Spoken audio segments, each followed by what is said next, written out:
Salut à tous, c'est Eddy. Alors aujourd'hui on se retrouve pour la séance du mercredi et cette fois-ci ce sera une séance Photoshop. Alors vous êtes prêts, on y va, c'est parti. Alors là je me retrouve dans Adobe Bridge. Ce que je vais faire c'est ouvrir ma petite photo qui est là. Je vais m'amuser à faire un clic droit et je vais l'ouvrir dans Camera Raw. Voilà, juste un petit peu comme ceci.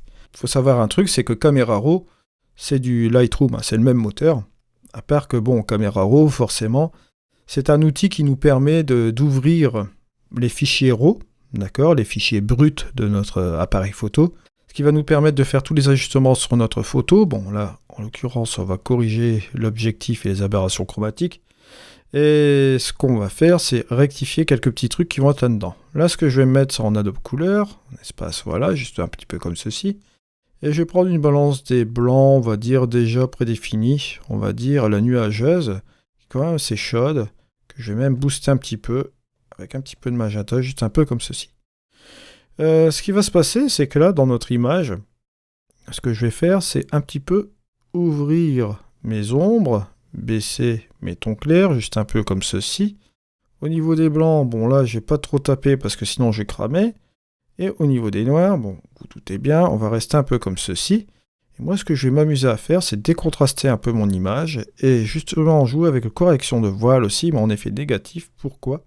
Pour simplement aplatir un peu mon image et ça va l'éclaircir aussi par la même occasion. Ça va nous permettre un petit peu de jouer sur les contrastes, mais dans Photoshop. D'accord ? Là, une fois qu'on a fait ce développement-là, vous avez ici la possibilité de cliquer sur cette option qui est juste en dessous. Et là, c'est l'option du workflow, c'est-à-dire le workflow qu'on va utiliser dans Photoshop, d'accord ? Cette fois-ci.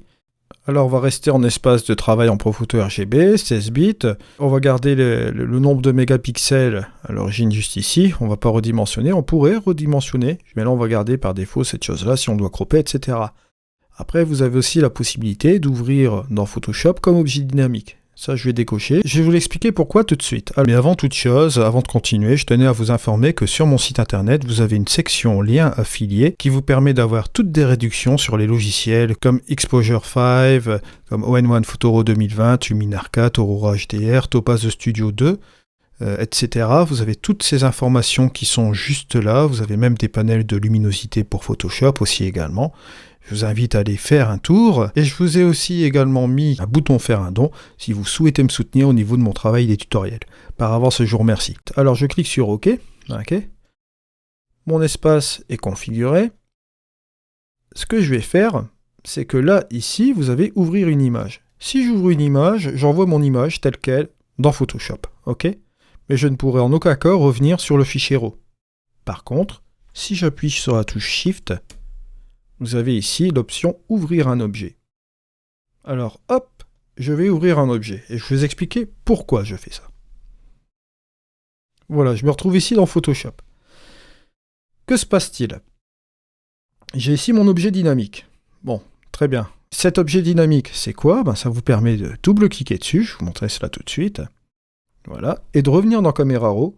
Et si vous décidez, pour X raison, de revenir sur la balance des blancs, vous pouvez rectifier à nouveau votre balance des blancs dans le fichier RAW, vous voyez, juste un peu comme ceci. C'est toujours sur votre fichier RAW, il n'y a aucun souci. OK ? Et après, vous cliquez sur OK et vous revenez dans l'objet dynamique, qui est là dans Photoshop.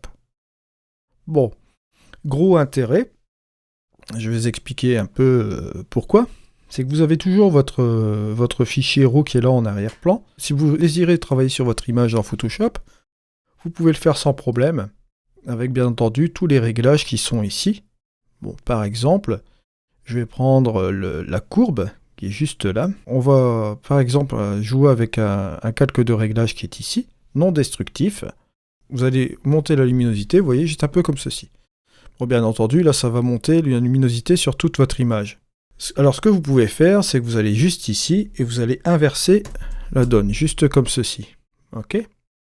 Et moi ce que je vous propose de faire, c'est d'aller chercher Lumensia et d'aller générer un masque de luminosité dans les ombres, par exemple. Je sais pas, moi je vais prendre le dark, le premier. Pas trop mal, ou bien le 2. On va éventuellement partir dans celui-là. Pas trop mal.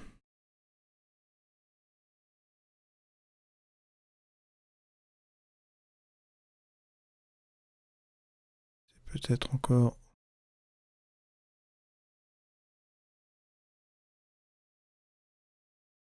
C'est un peu comme ça, je vais voir si je peux pas jouer avec mes niveaux. Ouais. Ouais, ça c'est pas trop mal. Voilà, juste un peu comme ceci. Et ce que je vais faire, c'est que je vais balancer dans mon masque de courbe, juste ici, ce masque de luminosité. Voilà, juste un peu comme ceci. Et vous l'aurez remarqué, maintenant, quand on va aller là, on va rectifier un peu notre luminosité dans la zone sélectionnée que j'ai fait juste auparavant. Là. Vous voyez? Juste un peu comme ça. Je pourrais même faire quelque chose de plus intéressant. Par exemple, on pourrait aller dans un calque de réglage qui est juste ici. Et on pourrait aller, par exemple, je ne sais pas, aller chercher justement une courbe de niveau. On va s'amuser un peu à contraster l'image. Je vais ramener un petit peu le point noir juste sur le bord, juste ici. Et là, je vais un peu ramener comme ceci, qui ne sera pas trop mal. Voilà, sur cette partie-là, si je regarde un peu avant, après, voilà, ça c'est pas trop mal. Ce que je vais faire, c'est que là, je vais faire un... Je vais prendre ce masque-là, et hop, je vais appuyer sur la touche Alt. Je vais le ramener ici. Je vais faire remplacer le masque de fusion, forcément, voilà. Et là, je me retrouve avec ce masque, ici. Sur cette partie-là, j'ai rajouté du contraste local, vous voyez? Juste un peu comme ceci.